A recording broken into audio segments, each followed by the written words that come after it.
Now we're going to explore a melody that we really like.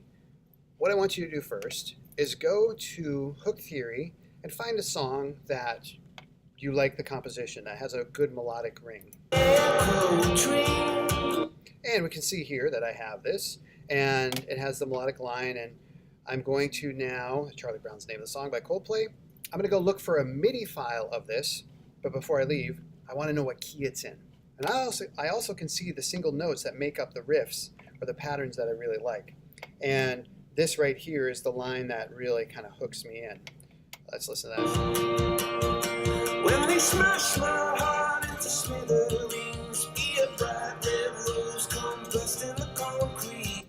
So that motif right there is what I really like. So I got B major or A sharp, and I've got that notation. Then I go look for the MIDI, and I download the MIDI file. And downloading the MIDI file goes like this. I click download MIDI file, and I put it on my desktop. I click save. I already have it there because I've already done this, so I'll just cancel out of that. And then next, I'm going to find it on YouTube and find an appropriate video that doesn't have inappropriate material in it, and I'm going to embed this in my blog post when I'm all done.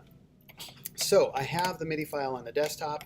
The nice thing about the MIDI file is if I double-click it right here, where is it? Oh, if I double-click it, it automatically opens up in GarageBand. And let's wait for GarageBand to open up here. There we go. And I can see that it has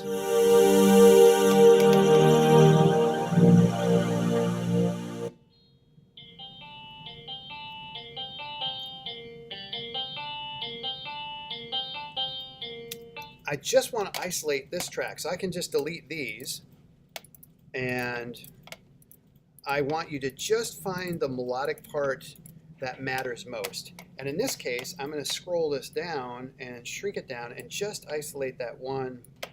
Oops. Now take a look at this. If I grab the very top right corner, that doesn't work so well. I'm going to grab the bottom right corner, and I'm going to bring it down to here. And now I'm going to zoom back in GarageBand. And you can hear me clicking around here. Let's go make it a little smaller. And I want, roughly 8 measures, but let's see. This right here, I don't need all this empty space, so I'll collapse it down to here, and I'm going to grab it and bring it back to the front. Let's listen to that.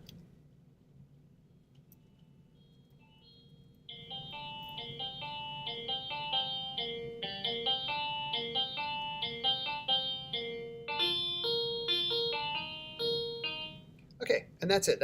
I got the main riff piece in here that I want, and if I double-click it, I can see the notation down here, or well, the piano roll. This is the notation, and I want to take a picture of all this together. So what I'll do is I'll shrink this down a little bit so I can see that here, and then this one I'll make it a little bit bigger so I can see it, and I have to scroll left.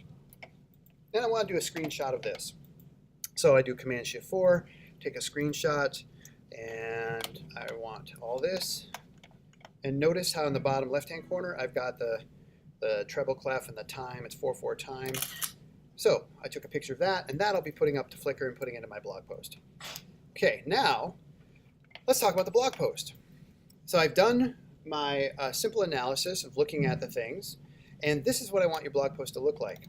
Embed the video from YouTube, embed the image from Flickr, and we know how to do that. We go to Flickr, and we click on the image, and you're clicking View All Sizes, and we want 500, and then right-click. Anyway, you know this process, you've been through it, but we click Copy Image Address, and then we go into that. Then we go into put in the sound from SoundCloud. But how did we do that?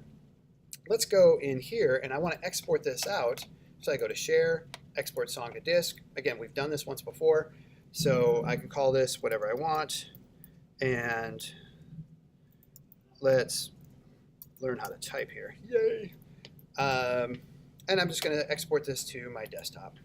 And now I can upload that to SoundCloud. So when I go to SoundCloud, it will look like, where's SoundCloud? Oh, there it is. And GarageBand's still exporting it out. When I upload to SoundCloud, again, I've done that already before, I will name it, make sure you give a call, give credit to the organization, the band, the musician who made it, the genre. And then I want you to write a little bit about what you were trying to accomplish and make sure that they know it's an academic project. If you do education here, that works. And then click Save, and then you know how to embed into your blog post with that. So again, when I'm all done, my blog post will have a YouTube video of it, the music notation and the riff from the piano roll, the embedded riff itself, and the riff itself, again, should just be that sound. If I play it, that's embedded in my blog post so I can hear the melody. And again, we don't want the whole song, we just want the main melodic riff. Then lastly, I want you to write what you were trying to do with this project. And simply put, I wanted you to identify what key it was in, what notes make up the main part of the riff. And in this song, it's A sharp, C, and D. And I got that from Hook Theory. And notice how I'm linking back to that, specifically to the page at Hook Theory where it had that information. And I could go in and look at these notes and I could see how it was structured. And once I have that, then I have all of what I need for the one of my favorite melodies section of this project.